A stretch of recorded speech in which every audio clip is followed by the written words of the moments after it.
for years. I couldn't avoid it. It was either him or me. I have been caught dead.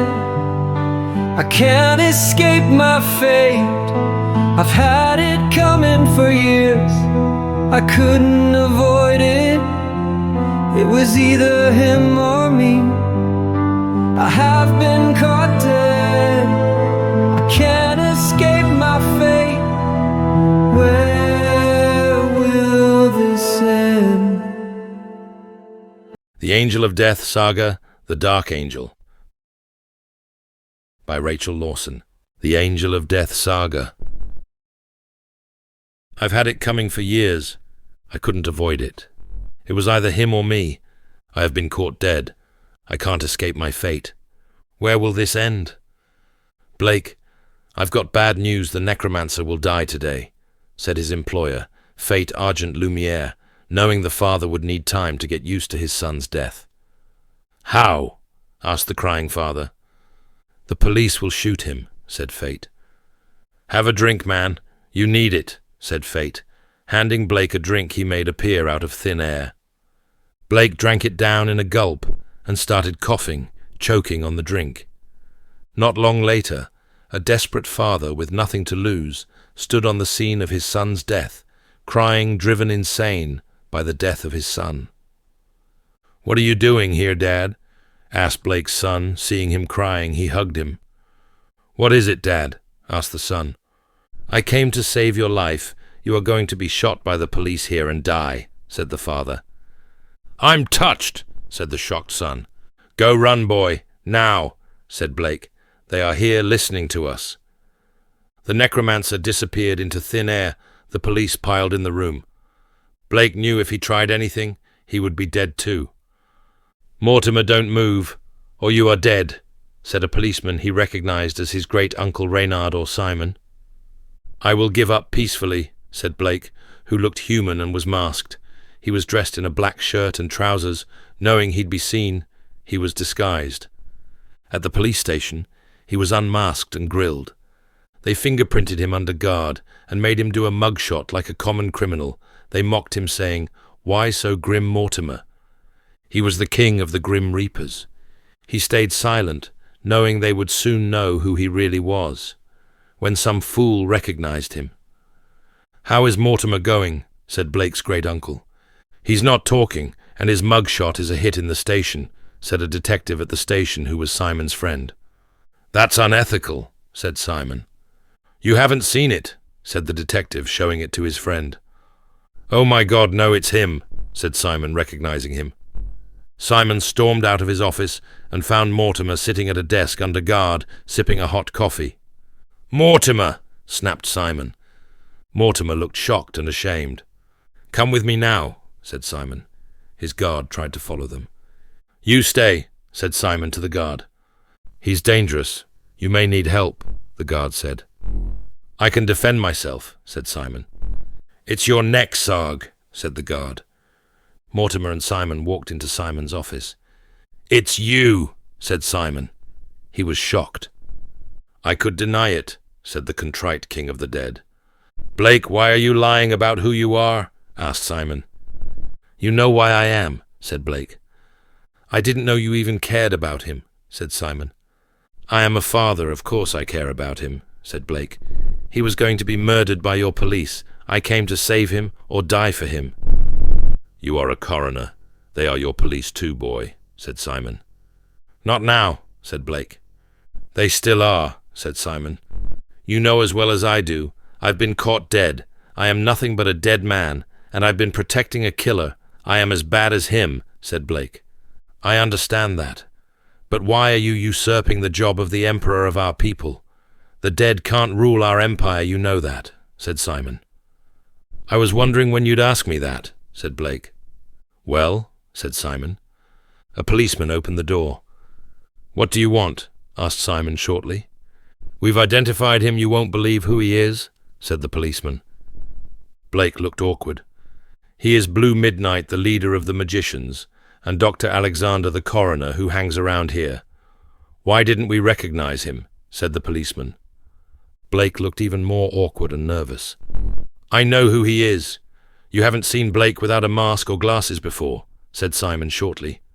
We caught him in a mask. Why didn't we recognize him? Said the policeman. Blake was in a different mask, said Simon. Did you know about him? Asked the policeman. He lied to me too, said Simon, hurt. Why did he pose as two men, Mortimer and Blue Midnight? I thought they were just friends, not one man, asked the policeman. That's classified information, said Simon. You don't know either, said the policeman. No, go away, I need to question my nephew. Are the others looking for his son? Said Simon. His son? Which one he has two? Asked the policeman. The enchanter, said Simon. Oh, that one, why? Said the policeman. He's the necromancer, said Simon. Blake looked sad. He hoped his son would escape them. There was a strange noise in the other room. Simon and Blake pushed, past the policeman to investigate it. Lance, said Blake, seeing the enchanter walking up to him. Get him! That's the necromancer, shouted Simon. Hello, Dad, sorry I was late, said the enchanter. You bloody lunatic. What are you doing here? Asked Blake. I came to save you, you idiot, said Lance. He's not the necromancer. He's the enchanter. He's a friend of the police, said a detective. You idiot, he's here to save his father, Mortimer, said Simon. Lance reached out to his father, grabbed his arm, and teleported away with him. They're gone, Simon shouted shortly. Why did the enchanter steal Mortimer? The detective asked. And you call yourself a detective? Hissed Simon, storming into his office and slamming the door so hard the window in it smashed. Say thank you, Dad, said Lance when they appeared in the afterlife dimension. You psychopath, you don't just stroll into the police station when everyone knows you aren't their friend, hissed Blake shortly. You're welcome, Dad, said Lance, laughing. Blake frowned at Lance and then hugged him. It's good to see you are all right, said Blake. Someone is waiting for us, said Lance. Who? Asked Blake, breaking away from the hug. A portal opened beside them. They walked into it. You, said Blake, puzzled, seeing a man standing beside his other son, Tempest the timekeeper. Yes, me, said Simon. Why are you here? Are you here to get us back? Asked Blake. No, I organized your escape, said Simon. Why? Blake asked. You are my family. You may not be my leader, but I don't betray family, said Simon. I think we are here for a reason, which is more than just a family reunion, said Blake. As always, you're right, Dad, said Tempest. Why are we here? Asked Blake. We are here to undo the past, said Tempest. How? Asked Blake, worried he'd have to lose Lance. Simon is going back to warn Lance and you away from the place you are caught, and Lance was going to die, so none of this happens, said Tempest. Will we trust him? Asked Blake. We can, but hope if not, we have all of time to fix it, said Tempest, chuckling. Go into that portal, Uncle Ray, said the timekeeper, pointing at a portal near them. Simon walked into the portal and was gone. It's dark tonight, I hope we aren't seen, a man said to his partner in crime. It's like the old days when we climb in a window and pray not to get caught, said the thief, who was known as the chameleon to his partner the cat, as they stealthily walked through the garden of their mark. The room is the third window on the second story, said the cat, examining the building. The chameleon tested the strength of a lattice leading to it going up the wall. This should work. I'm surprised people are so careless with security, the chameleon said, laughing. They climbed up the lattice, trying not to be pricked by the thorns of the rose that climbed up it as well. The alarm is off, or it should be, but I'll disable it, said the chameleon. He cut the alarm wire and jimmied the window till it opened. They climbed into the room and looked about it. The safe is behind that painting, said the chameleon, pointing at the only picture in the room. Okay, who will do the work, you or me? Asked the cat, who was as skilled a cracksman as the chameleon. It's my turn, you did the last job, said the chameleon, who walked over to the picture, removing it, handing it to the cat to put down. The chameleon put his ear to the safe and cracked the lock and opened the door, removing the contents out of the safe and putting it in a backpack on the cat's back. "Got it! Let's go," said the chameleon. The next day, the police were swarming around the house. "Midnight. What happened here?" the police sergeant asked. "A robbery," said Blake, the coroner who helped out the police on other cases. "I know, Midnight," said Sergeant Zander Drax, frowning. "Do we have any idea how it was done, and ideas who they were, or why they were here?" "They were copycats," said Blake, who was otherwise known as the superhero Blue Midnight. "Copycats?" said the sergeant. "Of who?" "The cat and the chameleon," Blake said. "What, they must be old," said the sergeant. "Not old, dead," Blake said. "That's why I say copycats." "How do you know they were copycats?" the sergeant asked. "The CCTV caught the robbery.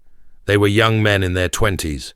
One was dressed as the cat burglar, the cat. His partner was dressed as the chameleon, the jewel thief and safe cracker," said Blake. "My magician's assistant, Max, is the original chameleon's grandson and protege. He should be on the case." "Yes," said the sergeant. "I'll call him here," said Blake, who then shouted, "Max, we need you." Out of thin air appeared a disheveled man holding a toothbrush in his PJs. "What do you want, Blake?" asked the man. "Get dressed, Max. You are a mess," Blake said to the man. "Right," said Max, who waved his arm and appeared well-groomed in a suit. Blake looked at him oddly. "What Blake?" Max asked.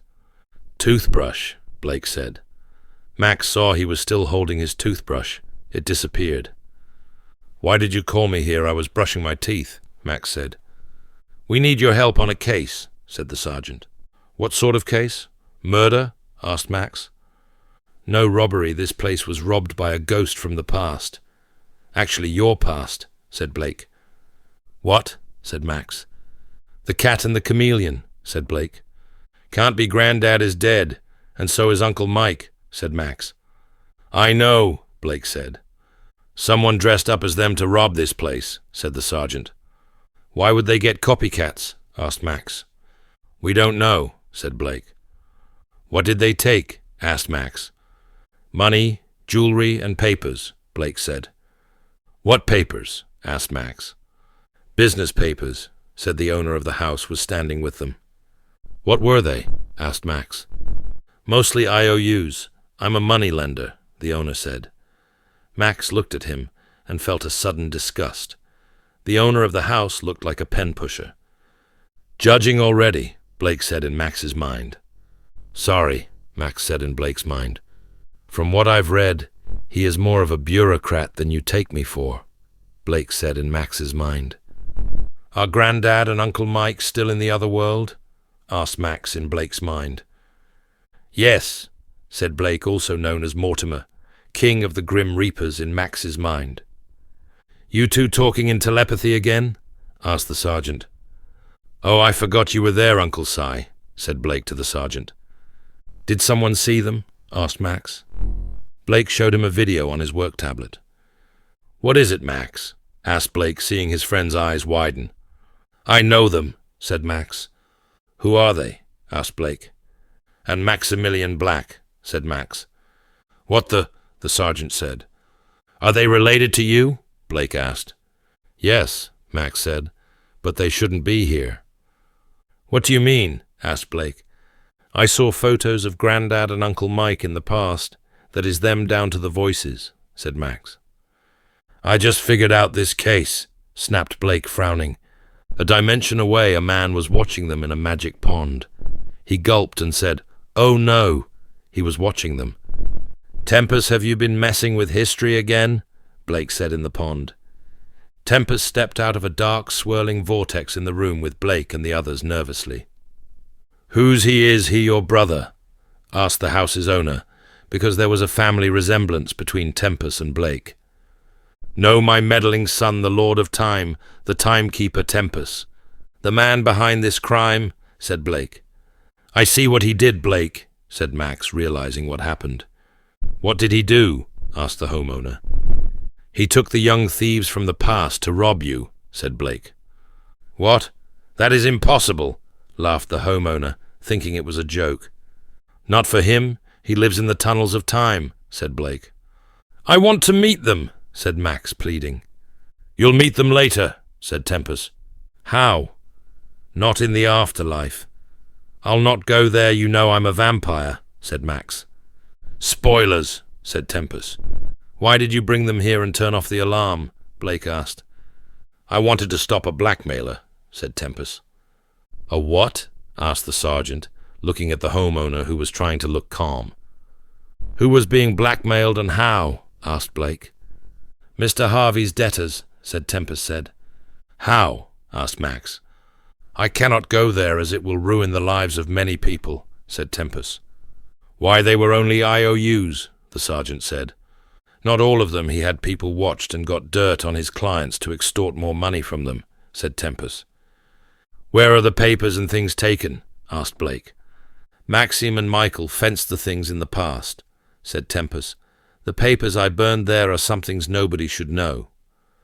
"We have no evidence," said the sergeant. "You have me," said Tempest. "Are you giving in to the police?" said Blake. "No, I was a victim," said Tempest. "You took out a loan from him?" Max asked. "No, he was blackmailing me," said Tempest. "Why?" said the sergeant. "I killed a man, Mum's killer. He found out, and has been blackmailing me since he found out," said Tempest. "What did he want from you?" asked Blake. "For me to get dirt on people," said Tempest. "To blackmail people," Blake said. Tempest nodded. "I had to get back and destroy the letters I sent him," said Tempest. "So I enlisted some friends from the past to take them for me." The homeowner was thinking he shouldn't have reported the theft. "You are probably right, mate," said Blake aloud after reading his mind. "Arrest him," said the sergeant. A policeman grabbed Tempest, who looked sorry for what he'd done and didn't fight. "Not him, he's the victim," said the sergeant. "Arrest Mr. Harvey. He's the criminal." The policeman released Tempest, and the handcuffs on Tempest's wrists fell off. "What the—" the policeman said. He picked up the cuffs and unlocked them to put them on Mr. Harvey. "He admitted to murder, and you arrest me. Why?" said Mr. Harvey. "I know the story. He did it to save a life," said the sergeant, who looked at Blake knowingly. Blake looked confused. "I know who you are, Mortimer," said the sergeant in Blake's mind. "Mortimer," Blake said aloud, looking like a stunned fish recovering. He dematerialized. "Who is Mortimer?" said Mr. Harvey, hearing Blake. "You'll meet him later," said Tempest. The sergeant and Max laughed. "Who's he?" asked Mr. Harvey, being led away. "He's scared and confused," the sergeant said. Later, when Blake confronted Sergeant Simon Alexander Drax, he knew nothing of the case or his accusing him of being Mortimer. He said that at the time he was at the dentist with a sore tooth. "I saw you," said Blake. "It wasn't me," said Simon. "Then who was it?" said Blake. "I'd ask your son," said Simon. "You think it was Lance?" asked Blake. "No, your other son," said Simon. "Tempest?" said Blake. "Yes, I think he's playing with you again," said Simon.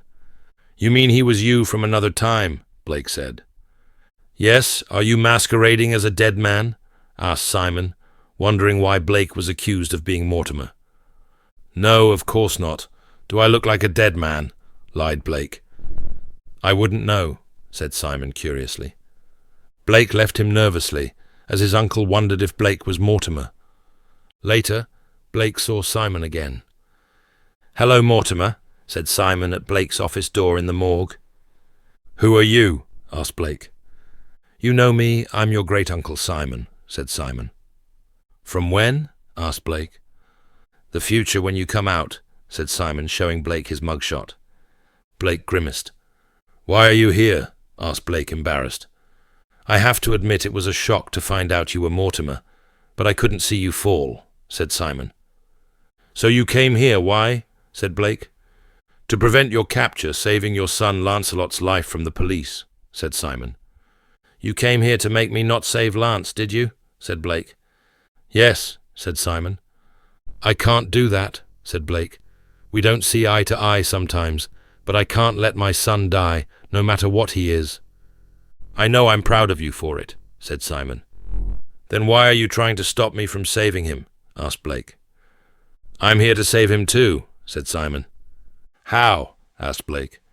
"By warning him and you to avoid the place he is meant to die, and you get caught saving him," said Simon. "Oh?" said Blake. Lance materialized beside them. "Hope it's all right I asked your son to come over too," said Simon. "It's all right. Which one is he, from now or the future?" asked Blake. "Now," said Simon. "Why did you call me Uncle Si?" said Lance. "He is here to save us in the future," said Blake. "Did Temp send him?" said Lance. "Yes, he did," said Simon. "What is he saving us from?" asked Lance. "The police killing the Necromancer and Mortimer being caught saving him," said Simon. "So what's it got to do with us?" asked Lance. "He knows who we are," said Blake. "Who are we?" asked Lance. "Mortimer and the Necromancer," said Simon. "This is entrapment," said Lance. "I have proof," said Simon. "He has," said Blake, mortified. "Show me," said Lance. Simon showed him the mugshot. "That's a bad mugshot, Dad," said Lance, looking at it. "It could be a fake." "It's not," said Simon. "I love it," laughed Lance. Blake glared at his son. "Ingrate," snapped Blake. Simon expected that reaction. "What do we have to do?" asked Blake. Simon handed them notes. "Keep these secret. Even from me, I am not aware of who you are until I see the mugshot, which won't happen if you do this to the letter," said Simon. "Thank you," said Blake. "I'll leave you now," said Simon, seeing a wormhole in time appear. He stepped in it and was gone again. The policeman stood, aghast. Was this the man the police thought was the brutal serial killer, the Necromancer? The man looked as dangerous as a kitten. "How is your coffee, Mr. Tyler?" asked Lance Alexander Sr. of a patient he'd just brought coffee from the cafeteria downstairs at the hospital for. "It is great. Do you want to be paid back for the coffee?" asked John Tyler. "No, it's all part of the service," said Lance, "and it was my pleasure to help." Lance wandered off to visit Dr. Blake Alexander, his father, in the morgue. "What game are you playing at? You aren't as nice as you are acting, boy," said the father to his son, the Necromancer. "Why do I have to be playing games? Maybe I have reformed," said Lance. "And I'm not a dead man walking." Blake said it skeptically. He was secretly a grim reaper, as was Lance. "Necromancer, are you here to visit your victims?" asked Dante, the coroner's assistant, to Blake. Dante also doubled as the assistant of Mortimer, aka Blake, the king of the Grim Reapers. "No, I am here to help," said Lance. "I thought you were Fate's avenging angel. Why are you hanging around in a hospital where people are saved?" asked Dante. "Haven't you noticed my police nanny? Fate hasn't sent me here. I came here of my own accord," said Lance. "Yes," said Dante. Not happy Lance was suspected of being the Necromancer. Any suspicions laid on Lance's shoulders would lead to suspicion of Blake and himself as not being all they seemed to be. Being caught would cause chaos for everyone they knew. "Doctor." "Death," said Blake's least favorite co-worker at the hospital. "What do you want, Jack?" moaned Blake, whom the orderly, Jack Taylor, called Dr. Death because he was a doctor of the dead, a coroner.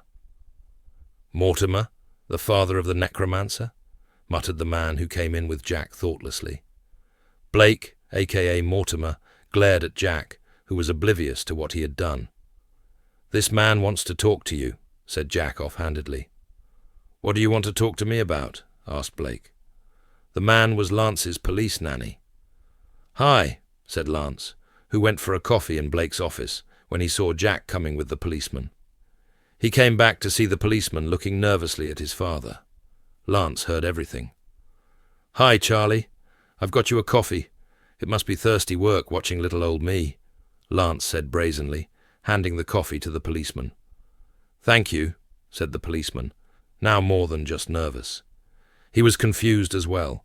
He was unsure whether to drink the coffee or not, because it was handed to him by a man he suspected to be a killer.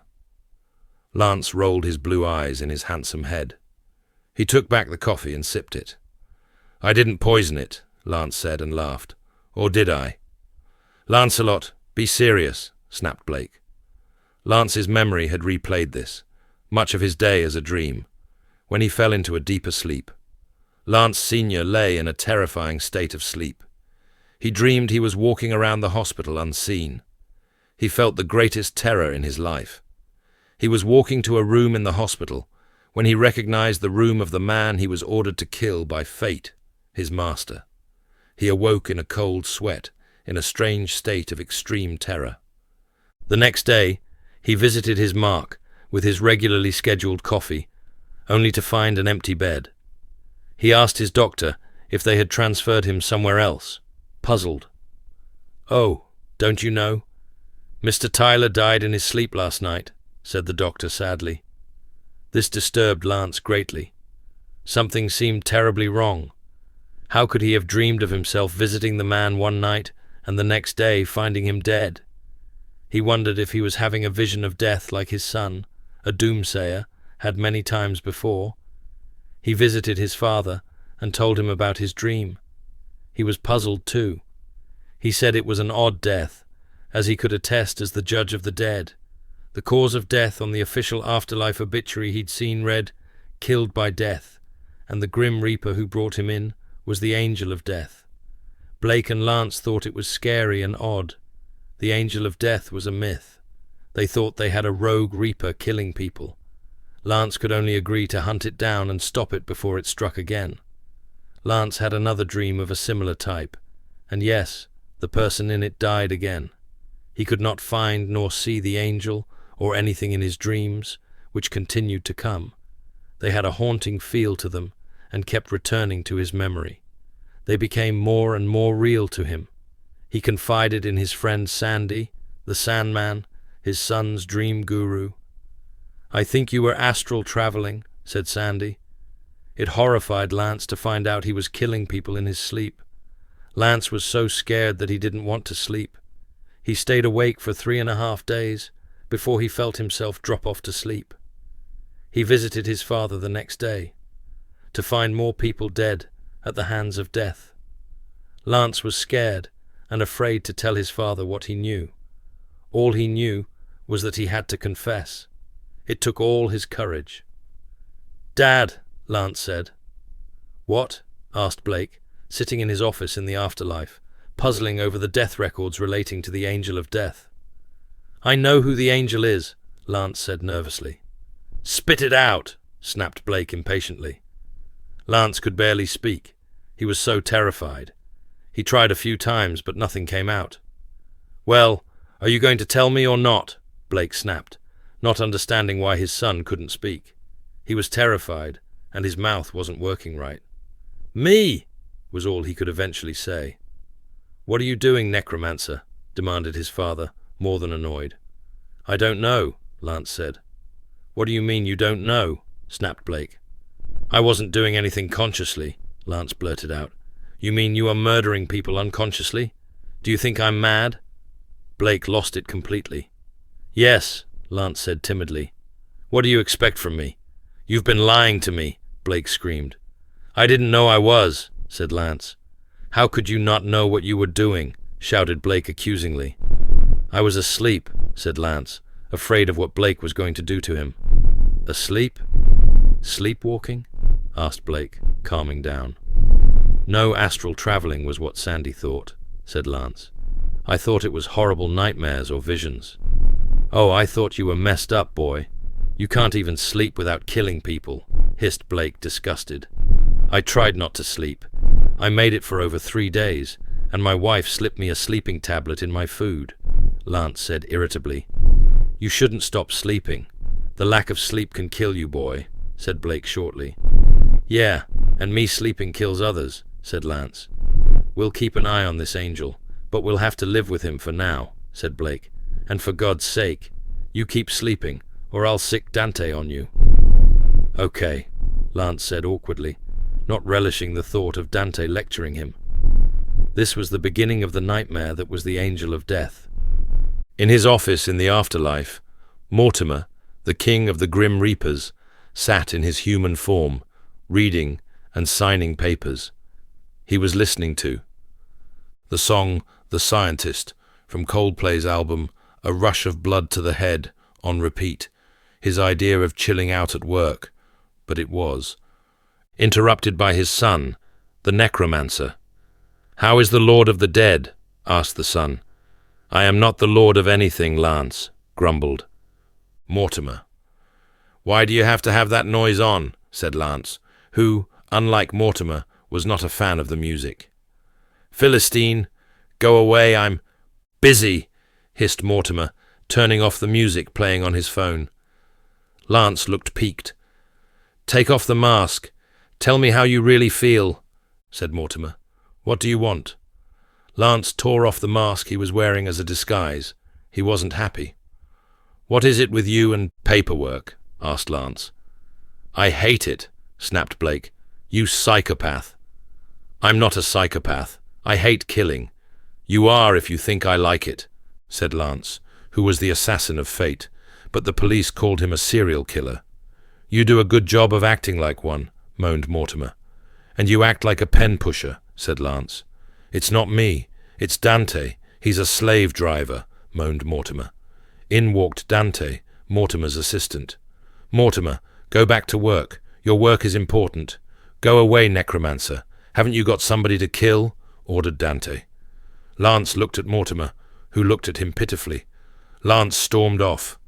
These were the last words the father and son spoke in this life.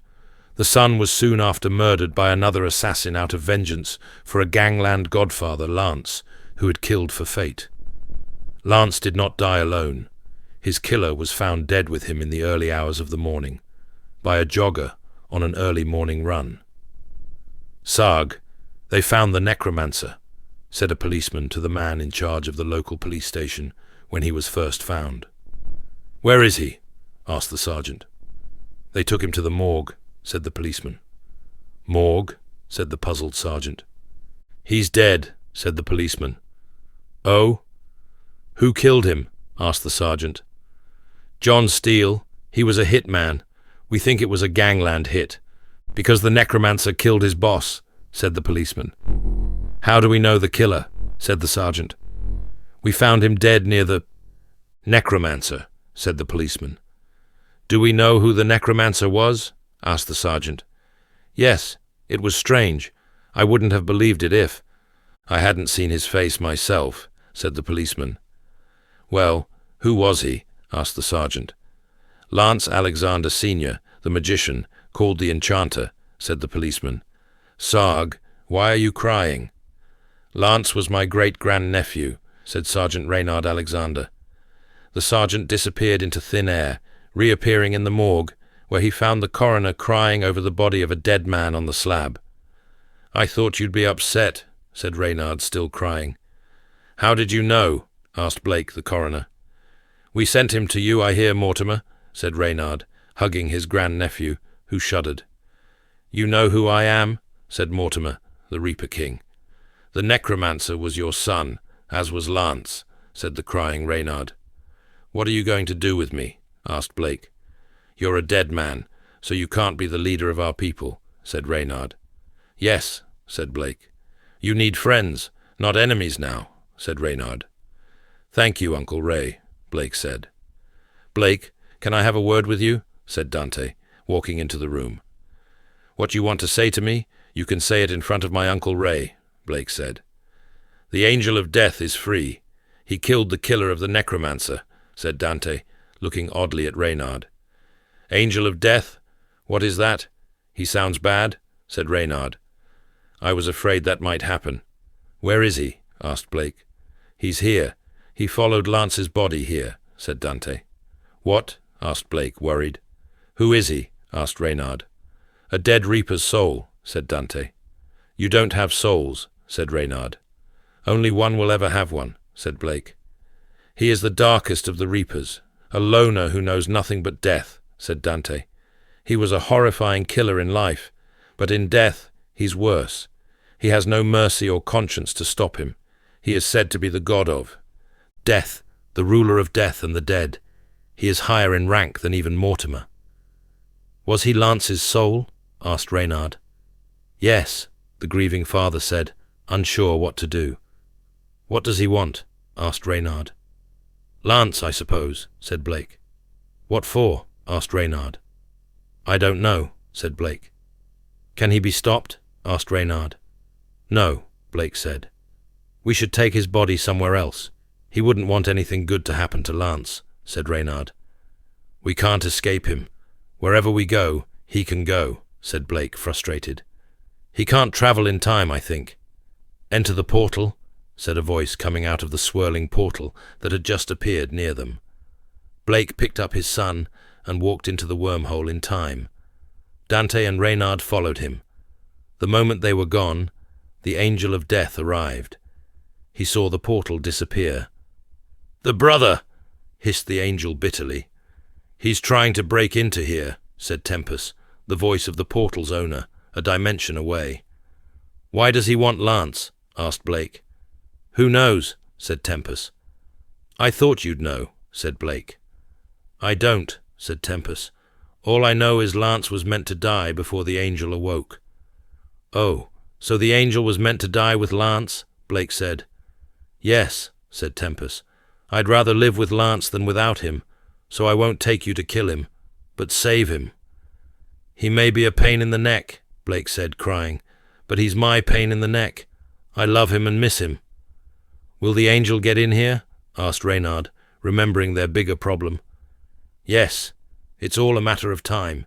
He has my powers, just like Lance's son who got his visions from the angel," said Tempest the timekeeper, the master of time. Lance's son saw only visions of doom. "Where should we go?" asked Blake. "The only way to stop the angel is to reunite his soul with his body," Tempest said. "How do we do that?" asked Blake.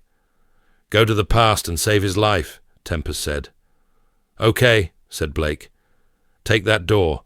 I'm fighting back the angel. From coming here I can't join you," said Tempest, pointing at a portal among a billion in the halls of time. They took it, and took Lance. They appeared on the street, where Lance would die moments later. "I have you, Necromancer," said Lance's killer. Lance stood disarmed with his killer's gun to his head. "Don't kill me, please. I beg you. It's what the angel of death wants," said Lance. "Police! Let him go, Steele!" shouted Reynard, pulling a gun on the killer. The killer panicked. "He is the Necromancer," said the killer, thinking he deserved to kill him. "I don't care. He could be Jack the Ripper. For all I care, he doesn't deserve to be murdered. Him dead is worse than him alive," Reynard shouted. "He murdered my boss," said the killer. Lance was looking terrified, not sure who was worse, the police or death. The killer then noticed Blake was holding a dead man. "You bring your own bodies with you, do you, copper?" said the killer. Lance recognized himself. He realized where they came from. "Please don't kill me," pleaded Lance. The killer cocked the gun and was about to shoot Lance. The killer paused to take a breath. "You are dead," said the angel, in a voice colder than dry ice. He then ripped off the head of the killer. The angel knocked Lance violently out of the way of the gun, to the surprise and horror of Lance and the others. Lance crawled over to the time travelers. They looked at the angel nervously. The angel looked at them. His lips curled into a smile. The others looked worried. The angel burst into laughter. "Honestly, you should see yourselves," the angel said. "You look like. You are looking at the Antichrist. Seriously." "You are," said Blake. "I'm not that bad, Dad," said the angel, melting into Lance's form. "That won't fool us. You can't have my son, either one of them," Blake said defensively. "You tore the man's head off." "I was defending myself," said the angel. "I knew you'd come here." "Why did you want to come here?" asked Dante. "Look," said the angel, pointing at the dead Lance. He was no longer injured. He groaned. "He's alive," said Blake joyously. Blake looked at the angel, who was melting away into non-existence as the past had changed. "Is he gone?" asked Lance from the past. "No, I feel him inside me," said the Lance in Blake's arms. "Wonder if Tempest is all right," said Blake. "Can you put me down, Dad?" Lance felt uncomfortable being carried around. "Not until we get home," said Blake, who didn't want to lose him again. A wormhole appeared out of thin air. "Temp's all right," said Lance, who was thinking Blake was getting too clingy for him. The time travelers entered the portal, and they were gone. Lance thought Blake was acting strange, even for him. He must have wanted to keep Lance close to him, so he could do some paperwork when they got back home. Lance realized that if he died, that monster would be born of him, and he'd have to be more careful with his life from now on.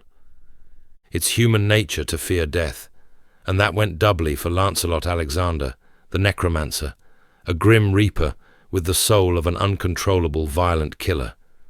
In the past, he feared death less, but now he feared what would be released into the world when he died. His soul was a horrible killer worse than him. Lance awoke from a very bad dream, screaming. "Lance, are you all right?" asked his wife, spooked by her husband's screaming.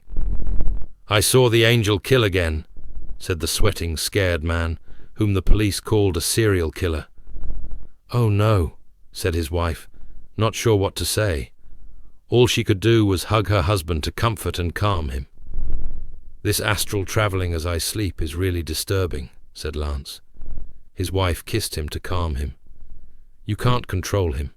He comes out of you when you sleep," said his wife. "I wish I could skip sleeping," said Lance. "You know you can't. It will kill you not sleeping," said his wife, scared he'd try not to sleep again to stop his soul, the angel of death, from escaping his body when he was unconscious and killing with Lance's face again. What scared Lance most was that he saw the victim was not alone. He saw a man looking at him, shooting at the angel as he awoke. The next day, Lance was worried and expected to be arrested or shot every second of the day. His boss arrived unexpectedly when he was working at the newspaper, where he worked as a reporter. "Hello," said Lance's boss, Argent Lumiere, the last Fate whom Lance killed for, as Fate's assassin, the Necromancer. "For God's sake, go away, Argent," snapped the terrified Lance. "Don't be like that," said Argent shortly. "I can't be seen with you," said Lance, looking nervous. A man walked up to them, seeing Lance's nerves. "Lance, you look nervous. This is a first," said the man.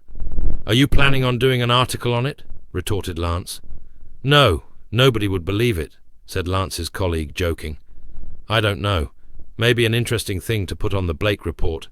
You talk about the Necromancer so much, it would be something different," said Lance, joking. Lance's father, Blake, laughed. "What's wrong?" asked Blake, who then noticed Argent and looked angry. "Leave him alone," snapped Blake defensively at Argent. "He is my assistant," snapped Argent. "Is that what you call them?" said Blake, who knew Lance was the Necromancer. "You work for me too, Blake. Stop telling me what to do," snapped Fate. Blake did work for Fate too, as the secret king of the Grim Reapers. Blake glared at Fate and stormed off. Another man noticed this and walked up to them. "Alexander," snapped this man. "Lando," said Lance nervously, not sure what he wanted. "Argent, stop harassing my employees," snapped Orlando King, the owner and editor of the paper. "Why is everyone defending this guy? You don't even like your father-in-law," snapped Fate. "You are making a scene," snapped Lando. "Do I have to call security?" Argent left. "Thanks for that, Lando," said Lance, wondering why Lando was being nice to him. "Come with me," said Lando. Lance followed Lando to his office. There was a man in there, and he looked at Lance curiously. "Do I know you?" asked the man, seeing Lance, not able to put a face to Lance. Lance knew where he saw him. He saw him in his dream, and he was the witness of the angel's killing. "No, I've never met you," said Lance, lying. "I could have sworn I saw you recently," said the witness. Lando noticed Lance was lying, but he didn't ask him about it. He knew about the Necromancer and the Angel of Death, and he thought it was because of them that he lied. "This is Jerry Marlowe. He's a rookie reporter," said Lando. He needs a pro to help do a story on a murder by a killer who we suspect was a magician. Lance knew what case it was. The angel killing Marlowe's friend. He knew he read Marlowe's mind. Marlowe was thinking of killing the killer. He would recognize him sometime and try to kill him as soon as he remembered where he saw Lance's face. Lance dreaded being killed and felt he did not want to kill Marlowe either. He knew one of them would end up dead if Lance helped with the case. He didn't know who would end up dead. Lance knew if he died, the angel of death would be freed and released on the world, killing people without a conscience. Lance was scared. "Lando, I can't.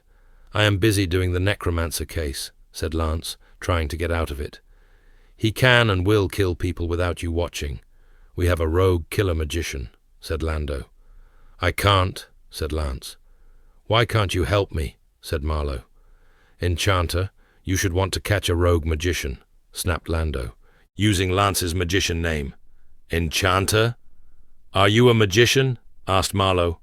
"Yes," Lance admitted. "You are on the story. It's final," Lando shouted. "Go do your work, now."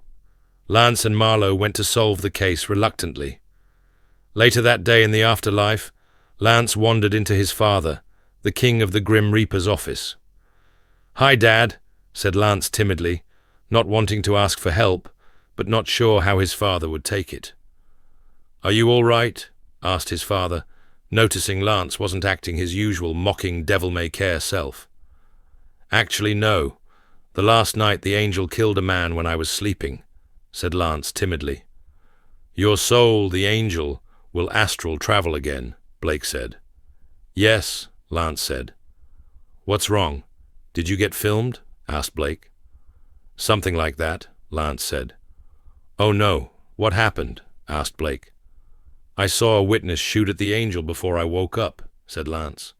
"Oh no," Blake said. "And he came to Lando with the case," said Lance. "Oh God, no," cried Blake. "And Lando put me on the case with the witness," said Lance. "Does he recognize you?" asked Blake, worried. "Yes, but he's not sure from where," said Lance. "It's all a matter of time till he remembers. Doppelgangers are a pain." "Yes," agreed Blake. "I'm not sure what to do when he remembers my face," said Lance. "You could kill him. You are a killer," said Blake. "No Lando would ask questions. He draws the line at me killing my co-workers," said Lance. "So do I." "Oh, okay," Blake said. "I'm more of a dead man walking than you are," said Lance, walking to the closet where Blake kept his body when he was in Reaper form. He opened the door. "Anyone home?" Lance asked, and saw his father's dead body. "Yes," said the Reaper form of Blake. "I'm out here. He's dead for the moment." "Something I've always wondered about him is, how doesn't he decay?" asked Lance. "He's under an enchantment to stay fresh," Blake said. "You know, I don't mind being a villain in your mind. To me, you're a clown," said Lance, as his dad did paperwork. "Buzz off, fly, you bother me," Blake hissed at his son.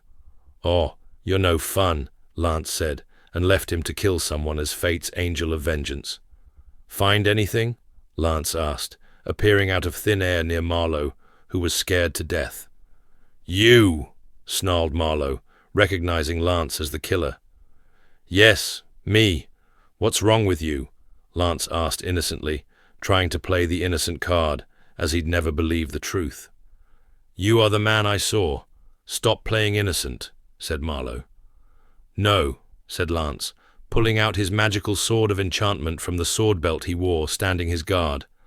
"I am a victim too, but I can't die. He'll be freed." "How could you be a victim?"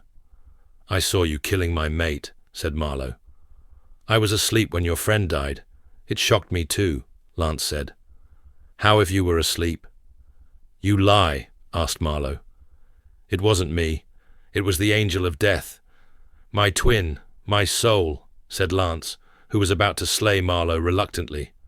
"Put down the sword, you psychopath," hissed a voice nearby. Lance turned to the owner of the voice. "No one has to die," snapped Blake. "Doctor, Alexander," said the witness, recognizing Blake from work at the paper. "Dad, I have to kill him, said the terrified man, wanted as a serial killer by the police. Do I have to pull ranks? Snapped Blake, the king of the Grim Reapers. The angel inside me outranks you, said Lance, who was a Reaper too. He's insane, said the witness. He is, Blake said, then said in a funny voice, Lancelot, put down the sword and don't move. Lance did what he was told. Stop doing your Jedi mind tricks on me, Dad, snapped Lance accusingly. Are you a Jedi Knight? Asked Marlowe.